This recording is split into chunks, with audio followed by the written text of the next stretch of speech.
Well, Netflix is all set to purchase Warner Brothers for over $82 billion in 2026. And this is either going to be the best thing to ever happen or the worst thing to ever happen.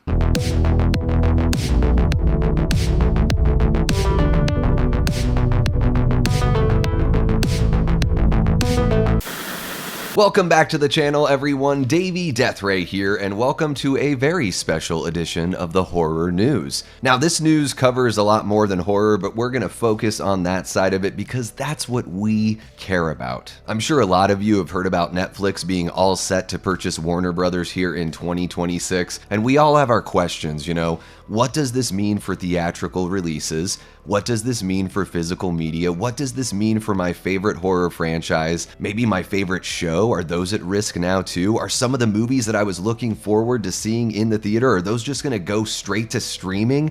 There are a lot of questions. We're probably not going to get all of our answers for quite a while. And man, when it comes to these kinds of deals, stuff can change. I mean, the government could block this because it could be a monopoly, and then another bidder could enter, stuff could fall through. We just won't know until it's finalized, but let's go ahead and see what we can gather from this article by Bloody Disgusting and jump right in. Real quick before we get going, please like, subscribe, share, and leave a comment. Let me know your thoughts on this crazy Netflix Warner Brothers deal down below. Okay, so there's a lot to get to here, but let's check out this article by John Squires of Bloody Disgusting with the headline reading, "The Biggest Horror Properties That Will Be Impacted by Netflix Purchasing Warner Brothers." The biggest headline of the week and one of the biggest headlines of the entire year broke early this morning when Netflix announced that they are on the road to acquiring Warner Brothers Discovery, an $82.7 billion deal that will grant the monopolizing streaming service ownership of the Warner Brothers film and television studios, as well as HBO and HBO Max. A definitive agreement has been struck, and while the deal won't be officially closed until late 2026, after the previously announced separation of Warner Brother Discovery's Global Networks division, Discovery Global, into a new publicly traded company, which is now expected to be completed in Q3 of 2026. It's hard not to already feel and at least ponder the ramifications of the purchase. So yeah, like I said in the intro, this thing is not a done deal. Anything can happen. I mean,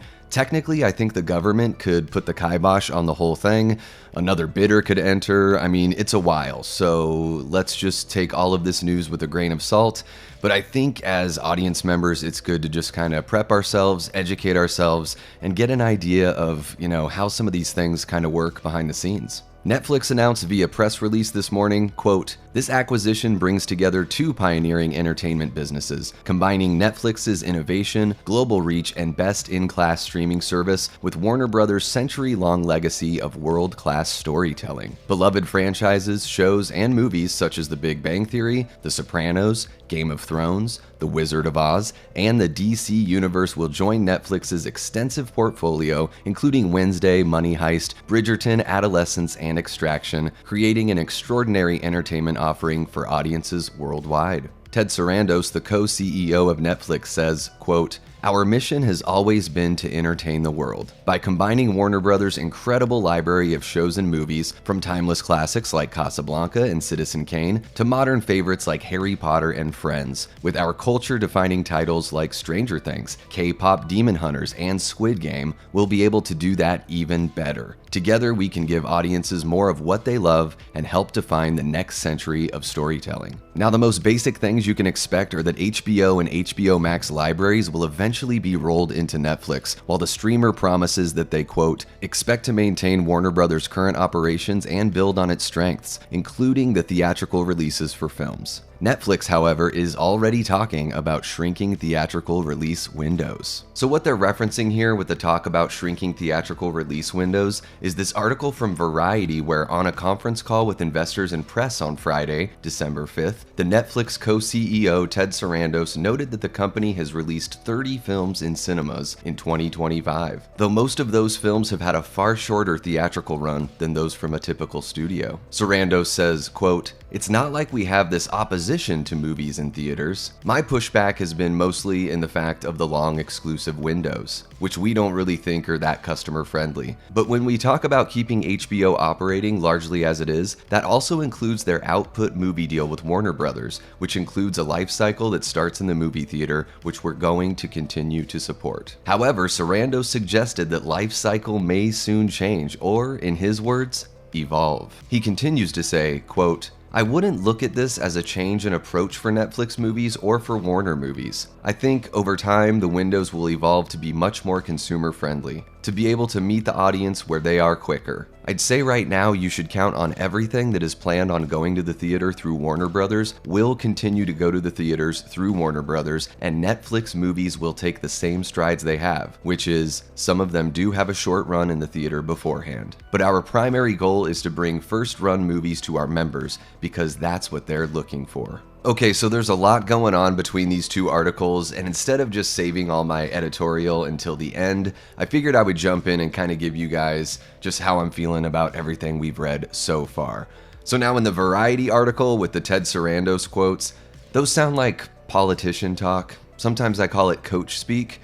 You know, it's basically like, don't worry people who want short theatrical windows so you can watch these movies at home, you're still gonna get that stuff.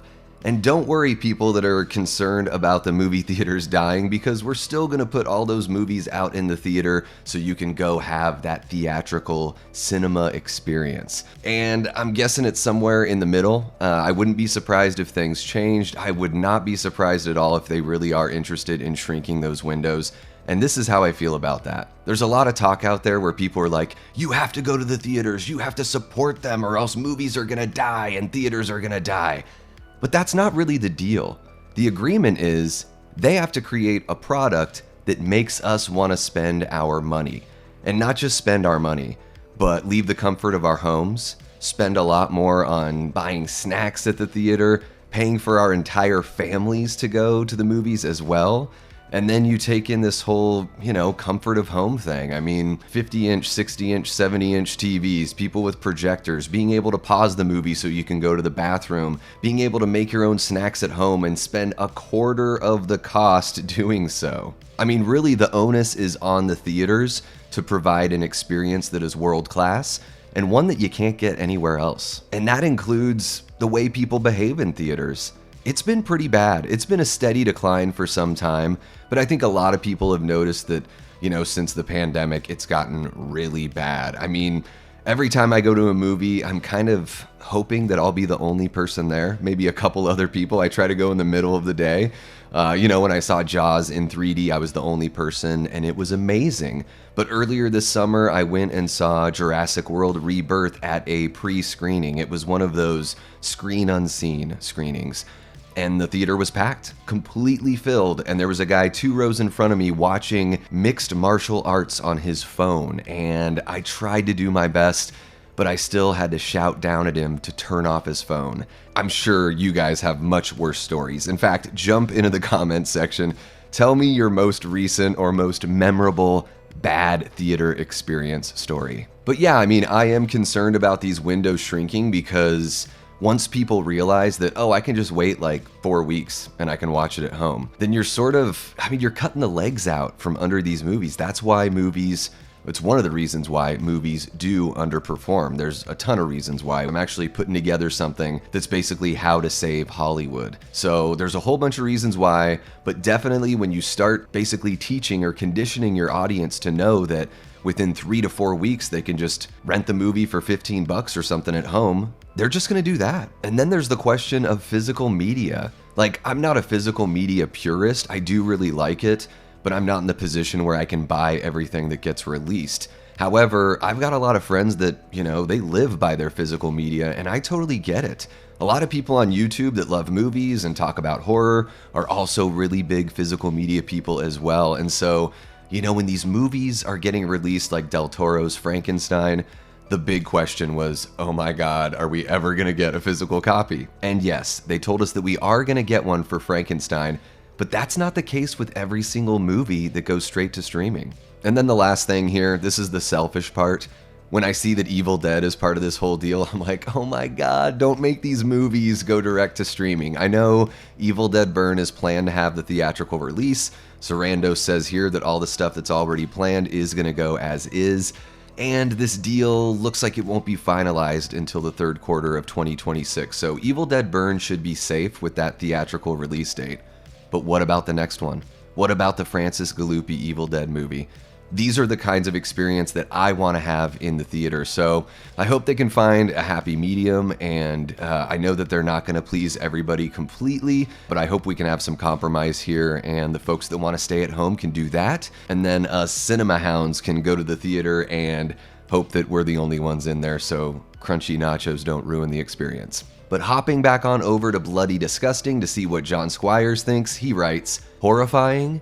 Yes. And speaking of horrifying, thinking ahead into late 2026 and beyond, what does Netflix acquiring the vast Warner Brothers library mean for the horror genre specifically? Between Warner Brothers and the WB-owned New Line Cinema, Netflix stands to become the new home for several big-time horror franchises, including Final Destination and the Conjuring universe, both of which happened to just release record-setting new installments onto the big screen earlier this year. Other properties in the WB New Line arsenal include The Evil Dead, my favorite, Gremlins, Mortal Kombat, and Beetlejuice, with new installments in the first 3 franchises already in the current pipeline. Sebastian Vanacek's Evil Dead Burn is set for theaters on July 24th, 2026, while another untitled Evil Dead movie is in development from director Francis Galuppi. A new installment in the Gremlins franchise was also just announced back in November, with Chris Columbus directing for a planned November 19th, 2027 theatrical release. As for Mortal Kombat, big screen sequel Mortal Kombat 2 is currently dated for May 8th, 2026, with the 3rd installment in the movie franchise also already announced. Warner Brothers is also the distributor for the legendary produced Monsterverse, with latest installment Godzilla x Kong Supernova dated for WB release on March 26th, 2027. Another big horror property currently under the WB umbrella is Stephen King's It, which just spawned the HBO Max television series It, Welcome to Derry. The series has a 3-season arc mapped out, last we heard, with each new season jumping back in time by 27 years to fully explore the origin story of Pennywise and its enduring impact on Derry, Maine. It's of course far too early to know if those plans will change once Netflix takes over, just as it's far too early to really comment on the future handling of any of these properties. And on that particular note, we also can't help but wonder about the Friday the 13th and A Nightmare on Elm Street franchises, which have been going through their own legal battles through the last several years. Both are at least in bed with WB New Line on the distribution side, which has led to Friday the 13th to come back to life through the Jason Universe initiative that removes the title Friday the 13th from the proceedings. Jason will return to the screen next year in the A24 and Peacock series Crystal Lake, a prequel to the original Friday the 13th. The Jason Universe team is also promising that a new movie is in early development.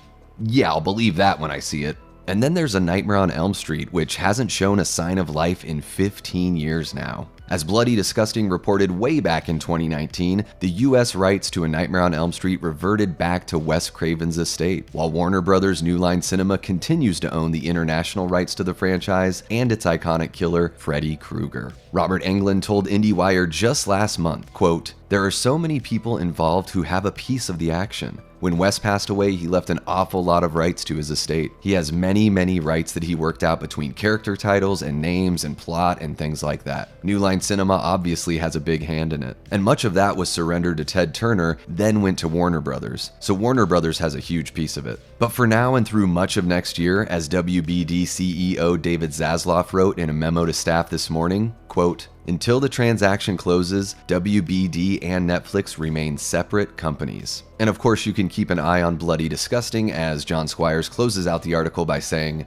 stay tuned for more on this massive Hollywood merger as we learn it. Man, there is just a lot there to digest, but like I said, things can change, so keep an eye on the channel here and we'll make sure to give you any updates as those roll in. But now's the time for you guys to jump into the comments. Let me know what you think about this whole story. I mean, Gosh, let me know if one of your favorite franchises is kind of hanging in the balance, or what your concern is. What's your biggest concern with this deal? Is it the monopoly? Is it the physical media? Is it not being able to see your favorite movies or most anticipated movies in the theater? What do you got? Let me know down in the comments. Really appreciate you stopping on by and checking out the video. Make sure you hit that like button, subscribe if you haven't already, and hit the notification bell so you don't miss a thing. Oh, and I can't let you guys go without thanking and giving a shout out to the Patreon members and YouTube channel members. You guys make this channel tick. Thank you so much. That's going to wrap it up for this one, but don't worry guys, I will keep my eye on the news and continue to bring you the stories that you care about. So until next time, I've been and will continue being Davey Deathray. Take care.